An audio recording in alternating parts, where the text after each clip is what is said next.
Dans la foulée du test du convertisseur hybride SRNE, ils m'ont envoyé un régulateur MPPT SRNE de 30 ampères, 12, 24, 48 volts.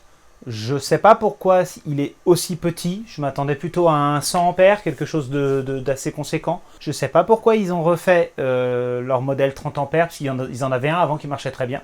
Je ne sais pas s'il est mieux en fait.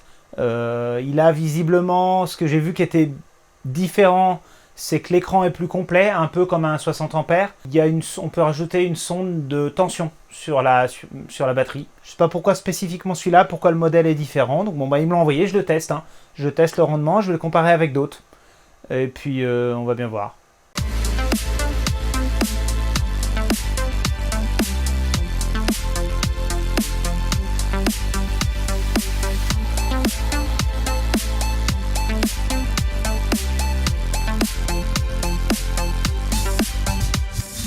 Je vous ai déjà fait une vidéo sur le régulateur MPPT sur la base du SRNE à nouveau, où j'expliquais le fonctionnement de ce régulateur et comment il analyse la courbe et comment c'est fabriqué à l'intérieur en fait. Mais c'est pas ça qu'on va voir aujourd'hui. Ce qu'on va voir, c'est juste le nouveau régulateur SRNE. Ce régulateur, il a 4 boutons en façade qui permettent de rentrer ou sortir des menus ou d'avoir un menu défilant de haut en bas. J'ai mis un petit contrôleur batterie pour vérifier ce qui arrive vraiment dans la batterie et comparer avec ce qu'il y a sur l'affichage. L'affichage est relativement complet et un petit peu trop en fait parce qu'il y a beaucoup d'informations. À gauche, on a l'information de la production solaire. À droite, l'information du consommateur, c'est-à-dire ce qui est branché sur le load en courant continu. Sur la façade du régulateur, il y a les informations pour savoir ce qu'on a le droit de brancher comme panneau solaire. Et je trouve ça plutôt bon comme valeur. Ça me paraît cohérent. Si on veut le paramétrer, le régler, il faut aller vers le haut et vers le bas pour changer de menu. C'est un peu moins bien que le régulateur 60 ampères SRNE que j'ai l'habitude d'utiliser. Mais c'est un peu plus complet que les 30 et 40 ampères d'avant, du modèle d'avant.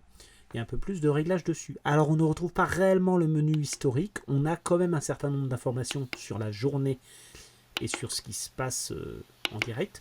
Mais c'est tout.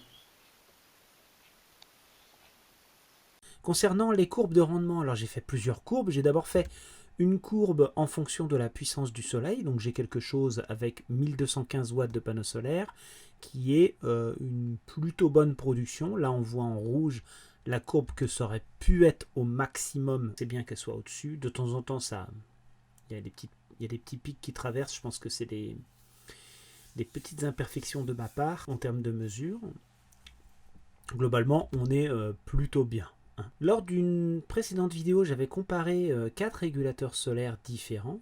Je les avais mis sur cette petite courbe là où j'avais comparé avec des panneaux de 800. J'avais mis 800 watts crête de panneaux solaires. Alors là, j'ai intégré dans cette courbe la courbe de ce régulateur 30 ampères. J'ai fait un petit peu ce que je pouvais parce que comme je ne les mesure pas en temps réel, on ne peut pas dire que je les compare réellement. Il a fallu que je fasse une petite extrapolation par rapport à la puissance au mètre carré des panneaux solaires. Mais je me retrouve avec une courbe qui est plutôt intégrée dans ces 4 régulateurs que j'avais testés au début, à savoir un Victron, un Studer, un Schneider et un SRNE de 60 ampères.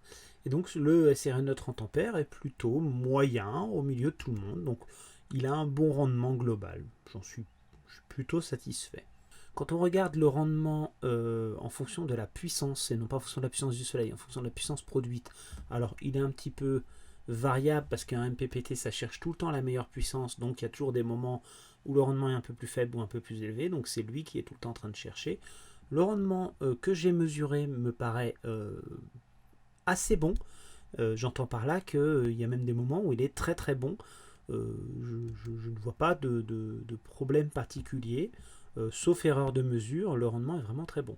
Quand on compare avec un Victron 250-70, alors c'est un petit peu hors de propos en termes de puissance, mais j'en parlerai de ce régulateur dans une prochaine vidéo avec plus de détails, il est un petit peu au-dessus, en tout cas sur la puissance, sur la page de puissance qui le concerne.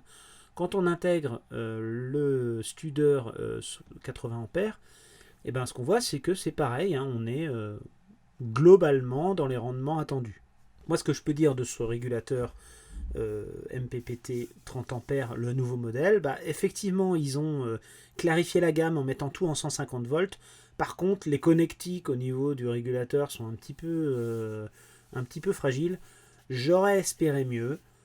Bon, voilà ce que je peux dire de ce régulateur. Ça reste quand même de la bonne gamme. J'espère que le prix suivra parce que je n'ai actuellement pas d'informations sur le prix. Merci de m'avoir suivi. Au revoir.